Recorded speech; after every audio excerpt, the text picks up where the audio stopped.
ఎక్కువ అని చెప్పి విభజించి పాలించేటువంటి తత్వం రావడం వల్ల మనం అందరము ఐకమత్యంగా ఉండట్లేదు. కానీ అందరికీ పనిచేస్తున్నారు. మీరు అబ్జర్వ్ చేయండి, ఎవరికి కటింగ్ చేయాలన్నా కూడా నాయి బ్రాహ్మడు కావాల్సిందే. కానీ కులం దగ్గరకు వచ్చేసరికి తలకాయ ముట్టుకోవద్దు. ఇదేమన్యాయం? అదే చెప్పులు వేసుకోవాలంటే ఇప్పుడంటే రబ్బర్ చెప్పులు వచ్చినాయి. మొన్నటిదాకా చెప్పులు ఎట్లుండే? ఒక 20 ఏళ్ళ కింద కంపల్సరీ గేదె తోలు బర్రె తోలు చెప్పులే. ఆ చెప్పులు కుట్టినాక ఆ చెప్పులు వేసుకోవాల్సిందే. చూడండి, అంటే ప్రతి దగ్గర ప్రతి మనిషి ఉపయోగపడ్డాడు, కానీ మనిషి మాత్రం ఉపయోగపడట్లా. ఇది అన్యాయం. ఇది కామన్ లాజిక్ మనం మర్చిపోవడం వల్ల ఈరోజు కులాల గురించి చాలా పకడ్బందీగా ఇబ్బంది పడ్డాము. ఇప్పుడిప్పుడు మనము ఈ కుట్ర నుంచి బయటపడుతున్నాము. ఇప్పుడిప్పుడు మనందరము ఎక్కడ కూడా ఇట్లాంటి అవస్థలు లేవు. కాబట్టి ఆర్ఎస్ఎస్ ఏం చెప్తుంది? సమాజంలో అందరూ సమానంగా ఉండాలి అని కోరుకుంటుంది. గొప్ప సంస్థనా కాదు? ఒకసారి ఆలోచించండి. అది ఇక్కడ మీరు వేరే దగ్గర చూడండి, ఎక్కడ కూడా అక్కడ చాలా డివిజన్స్ ఉంటాయి. మీరు ఇప్పుడు వేరే మతాలు అని చెప్పారు చూసారు కదా, ఆ మతాలలో చాలా డివిజన్స్. ఒక క్రిస్టియానిటీ గురించి ఆలోచిద్దాం. మీకు తెలుసా? ప్రొటెస్టెంట్లు మరియు రోమన్ క్యాథలిక్లను ఉన్నారు. తెలుసా? మీరు విన్నారా ఎవరైనా? అసలు వాళ్ళ దాంట్లో 300 కంపెనీలు ఉన్నాయి, 300 బైబిళ్ళు ఉన్నాయి. తెలుసా మీకు? మన దగ్గర ఎన్ని భగవద్గీతలు ఉన్నాయండి? ఒక్కటే భగవద్గీత. ఎవరు చెప్పారు? అది కృష్ణుడు చెప్పిండు, అర్జునుడు విన్నాడు, మధ్యలో మనం వింటాము. కానీ ఎక్కడ కన్ఫ్యూజన్ లేదు మనకు. కానీ వాళ్ళు ఎంత కన్ఫ్యూజన్గా ఉన్నారు చూడండి. రెండోది ఏం చెప్తున్నారు? పర్యావరణ పరిరక్షణ. ఇదంతా గవర్నమెంట్ వాళ్ళు చేయాలా, లేకుంటే బళ్ళే టీచర్లు వాళ్ళు చేయాలి. కానీ ఆర్ఎస్ఎస్కి ఏమవసరం? ఈ భూమి మీద చెట్లు, అంటే ఈ భూమి మీద చెట్లు పోతేంది, లేకుంటే ప్లాస్టిక్ పడితేంటి? ఆర్ఎస్ఎస్కి ఏమవసరం? కానీ ఆర్ఎస్ఎస్ ఈ విషయం ముందే ఆలోచిస్తూ ఉంది. దేశము మరియు ఎక్కడైతే ప్లాస్టిక్ కావచ్చు, వాతావరణం ఖరాబ్ అయితే నెక్స్ట్ జనరేషన్ పాడవుతుంది అని చెప్పి చెప్తుంది. ఎక్కడైనా పర్యావరణంలో కత్తులు కట్టాలు ఉన్నాయా అంటే? జై శ్రీరామ్ ఉందా? ఎక్కడ లేదు కదా. మరి నెక్స్ట్ ఏం చెప్తుంది? స్వదేశీ. మీకు ఇప్పుడు అర్థమైంది, ఈ మధ్యలో అయితే అర్థమైంది. రోజు పెట్రోల్ వారానికి ఒకసారి 5-5 రూపాయలు పెరుగుతూ ఉంటే ఇప్పుడు అర్థమైంది స్వదేశీ అంటే. ఏమవుతుంది అర్థం? మన యొక్క డబ్బులన్నీ అన్ని బయట దేశాలకు వెళ్ళిపోవడం వల్ల మనము బీద వాళ్ళం అవుతున్నాం. కాబట్టి మన దేశంలో పుట్టినటువంటి వస్తువులను మనము వాడేటట్టు చేస్తే మన డబ్బులు మనకే రొటేషన్ అవుతాయి. కాబట్టి మనం బీద వాళ్ళం కాము అని చెప్పి అనుకుంటున్నాం. కాబట్టి ఈ యొక్క స్వదేశీ ఉద్యమాన్ని దేశం మీద ప్రేమతో కాదండి, దేశం బీదరికం కాకుండా ఉండడానికి ఇది ఒక పని చేస్తూ ఉంది. ఇక్కడ చూడండి, ఇంకొకటి పౌర నియమావళి అంటే తెలుసా సార్? పౌర నియమాలు అంటే తెలుసా? ఇక్కడ పోలీసు వారు ఉన్నారు, వాళ్ళు ఎప్పుడు ముగ్గురు పొంగనే పట్టుకుంటారా లేదా? బండి ముగ్గురు ఎక్కగానే పట్టుకుంటారా లేదా? మరి ఏ బల్లే చెప్పారు మనకు? 5వ తరగతిలో అయిపోయారా? 10వ తరగతి, ఇంటర్మీడియట్, డిగ్రీ చెప్పరు అక్కడ, కానీ బండి పట్టుకుంటారు ఖచ్చితంగా. ఎక్కడి నుంచి వచ్చింది కన్ఫ్యూజన్? అంటే రైట్ సైడే పోవాలి, లెఫ్ట్ సైడ్ పోవాలని కారు కొనటానికి తెలియదు, కారు అమ్మటానికి తెలియదు, లేకపోతే ఎవరికి తెలియదు, కానీ పట్టుకుంటాం. అంటే ఏం జరుగుతుంది ఇక్కడ? మనకు కొన్ని విషయాలు నేర్పలేదు, కానీ బయటకు వచ్చేసరికి అవి రూల్స్ అండ్ రెగ్యులేషన్స్ మనం పాటించాల్సి వస్తుంది. అక్కడ కన్ఫ్యూజన్ అయిపోయి మనం ఇరుక్కుపోతున్నాం. కాబట్టి పౌర నియమావళి అంటే ఒక భారతదేశంలో మంచి భారత పౌరులాగా ఉండాలి అంటే మనం కొన్ని రూల్స్ అండ్ రెగ్యులేషన్స్ నేర్చుకోవాలని చెప్పి చెప్తా ఉంది ఆర్ఎస్ఎస్. ఇక్కడ ఇంకొకటి కుటుంబ ప్రబోధన.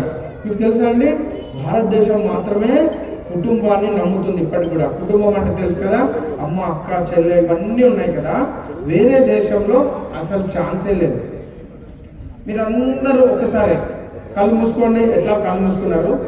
మళ్ళీ ఒకసారి మూసుకోండి, తెలిసి మూసుకోండి. ఎట్లా కళ్ళు మూసుకున్నారా అయ్యా? మీరు ఒక బస్సు ఎక్కిండ్రు, అది full bus, Mahalakshmi bus full pack అయి ఉంది.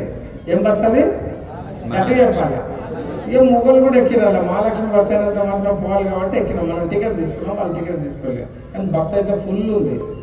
కానీ అది లండన్లో బస్సు. ఎక్కడ? మళ్ళీ కళ్ళు తెరవదు. ఎక్కడ బస్సు? లండన్లో బస్సు. కానీ కండక్టరు అక్కడ టికెట్ తీసుకోవాలా వద్దా? మొదటి నుంచి కొత్త వరకు టికెట్ తీసుకోవాలి. ఏం చెప్తాడమ్మా కండక్టర్? ఏం చెప్తాడు? టికెట్ టికెట్ టికెట్ టికెట్ అంటాడు కదా. అందరు టికెట్ టికెట్ అన్న టికెట్ టికెట్ టికెట్ అప్పుడు అందరు అడ్డంగా ఉన్నారు కదా. అప్పుడు ఇది లండన్ బస్సు ఏమనాలి, ticket excuse me madam ticket please అనాలి. ఏమనాలి, మేడంలను ఏమనాలి, ఎక్స్క్యూజ్ మీ మేడం అనాలి. అదే మన మొబైల్ని ఏమనాలి, మొబైల్లను gentlemen please excuse me give the way అంటే కొంచెం దారి ఇవ్వండి అనాలి.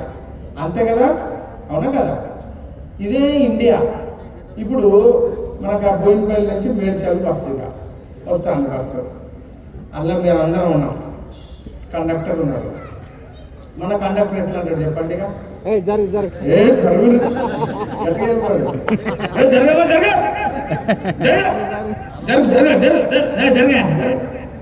అంటే లేదా? అక్కడ ఏమంటారు, రెస్పెక్ట్ ఇచ్చి జెంటిల్మెన్ అండ్ మిస్ మేడం అంటారు. ఇక్కడ ఏమంటాడు కండక్టర్, జరగా సార్. కానీ ఏమన్నారు తెలుసా, జరుగు అయ్యా.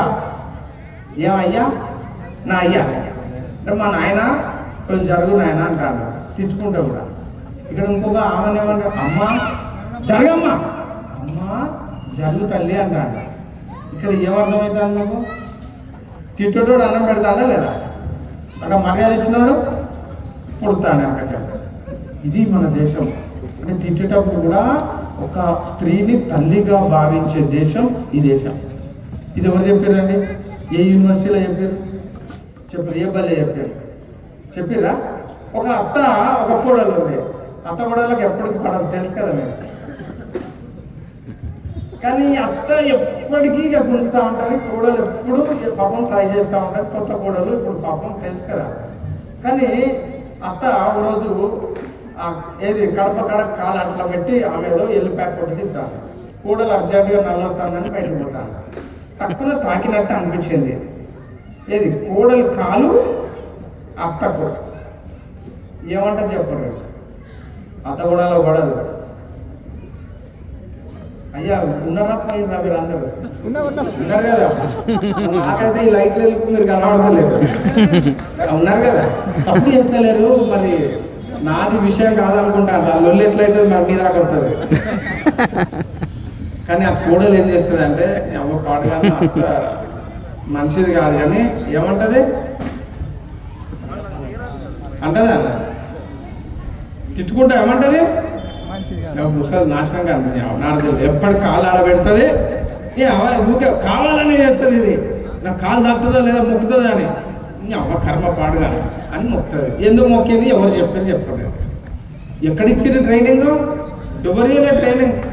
అత్తకు కోడలు మర్యాద ఇవ్వాలనే ట్రైనింగ్ ఎక్కడ ఏ యూనివర్సిటీలో లేదు, ఏ బల్లి లేదు. కానీ ఈ దేశంలో అత్తను ఇట్లా కాలు ఇట్లా మొక్కింది అంటే దాని అర్థం అక్కడ అత్తగూడల యొక్క సంబంధం ఎంత గొప్పది ఆలోచించండి. ఈ దేశంలో మాత్రమే ఇవన్నీ ఉన్నాయి. ఇవన్నీ ఏంటంటే ఏదో ఒక మూఢనమ్మకాలు కాదు. మన దేశం ఎంత గొప్పదంటే, ఇప్పుడు మనం అందరము ఈ దేశంలో ఎన్నో కోట్ల జన్మల యొక్క పుణ్యం ఉంటే మాత్రమే ఈ భారతదేశంలో పుడతాం. మళ్ళీ ఇంతకుముందు చెప్పారు కదా, ఈ భారతదేశంలో మళ్ళీ హిందువుగా పుడతాం. మళ్ళీ ఆ హిందువుగా ఒక దేవుణ్ణి మరియు రోజు విశ్వాసంతో పూజించేటువంటి ఆ హిందువుగా పుడతాం. భారతదేశం ఎంత గొప్పదంటే, మొన్న కరోనా వచ్చింది కదా, కరోనాలో వేరే ఏ దేశంలో కూడా అన్నం వండి పెట్టలే వేరే వాళ్ళకు. మీరు చూడండి, స్పెయిన్, ఇటలీ, జర్మనీ, అట్లా అన్ని దేశాలలో కరోనా వస్తే వాళ్ళు బయటికి రాకుండా వాళ్ళకి అన్నం పెట్టేటోళ్ళే లేరు అసలు. కానీ మన దేశంలో ఏం జరిగింది, గవర్నమెంట్తో సంబంధం లేకుండా మనము వంట చేసి పెట్టినాం. అందరికీ తెలుసా, లారీ డ్రైవర్లు పాపం ఎక్కడి నుంచో లైన్ నిలబడ్డారు, ఒక్కొక్కరు 50 కిలోమీటర్లు. కానీ వాళ్ళందరికీ అన్నం ఉడకబెట్టి పెట్టినాం. ఎవరు చెప్పినండి? గవర్నమెంట్, తెలంగాణ గవర్నమెంట్ అప్పుడు ఎవరైనా అన్నం వండి పెట్టిందా? ఆయన బియ్యం ఇస్తాడు పెద్ద ఆయన, ఆ బియ్యం ఉడకబెట్టాలి, కూర ఎవరు తేవాలి. కానీ ఎవరు వండి పెట్టిరండి? ఎవరు చెప్పిరండి? అంటే ఈ దేశం అంత గొప్పది, అంత గొప్ప దేశం. ఈరోజు మనం అందరం ఐకమత్యము లేకపోవడం వల్ల, మనం కొట్లాట పడడం వల్ల, ఇటు కులంతో కావచ్చు, రకరకాల ఉద్దేశాలతోటి మనం విభజించడం వల్ల మనం ఈరోజు డిస్టర్బ్ అవుతున్నాం. భారతదేశం యొక్క గొప్పదనము ఇక్కడ మనకు అర్థం కాకుండా ఉంది. మీకు గుట్టలు తెలుసు కదా, ఏదైనా గుట్ట తెలుసు కదా, పర్వతాలు, గుట్టలు, రాళ్ళు తెలుసు. మన ఇండియాలో ఉన్నాయా లేవా గుట్టలు? కాయగుట్ట వేరుగా, తిరుపతి మరి జపాన్లో, జర్మనీలో, అమెరికాలో గుట్టలు ఉన్నాయా లేవా? ఏమండి ఉన్నాయి కదా అయ్యా, మరి చెప్తలేరు. ఉన్నాయి. నేను ఇది ఇప్పితేనే ముందే చెప్తాను, నన్ను తొందరగా పంపాలి మీరు.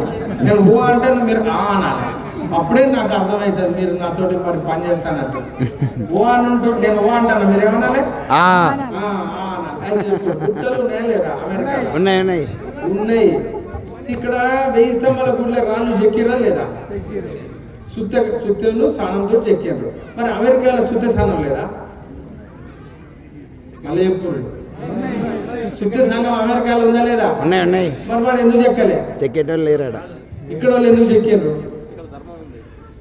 అర్థమవుతుందా? మన దేశం అంటే వానికి రాళ్ళు ఉన్నాయి, మనకు రాళ్ళు ఉన్నాయి, కానీ మనం చెక్కేంత దమ్ము, ధైర్యము, తెలివి, విజ్ఞానం ఒక భారతదేశంలోనే ఉంది. అట్లా అన్ని విషయాలలో భారతదేశం చాలా గొప్ప దేశం. నా హిందర్ పతితో భవేత్ అంటాడు.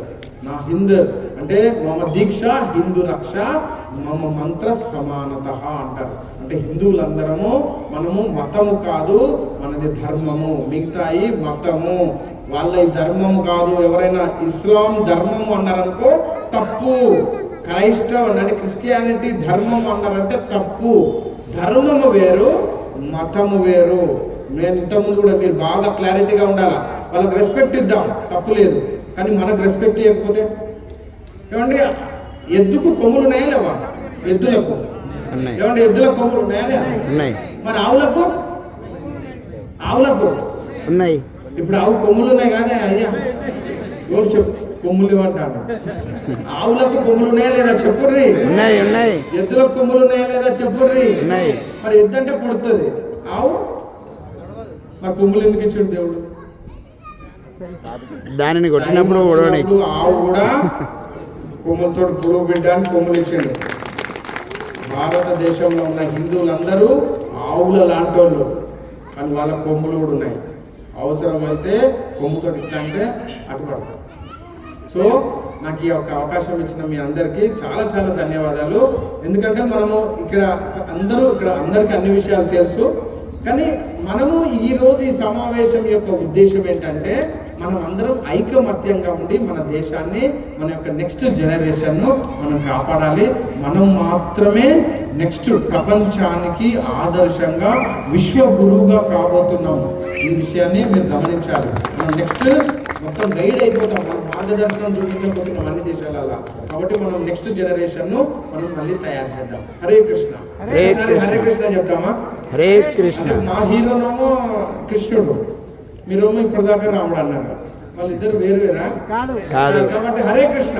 హరే కృష్ణ. రెండు చేతులు హరే కృష్ణ. హరే కృష్ణ. హరే కృష్ణ. హరే కృష్ణ.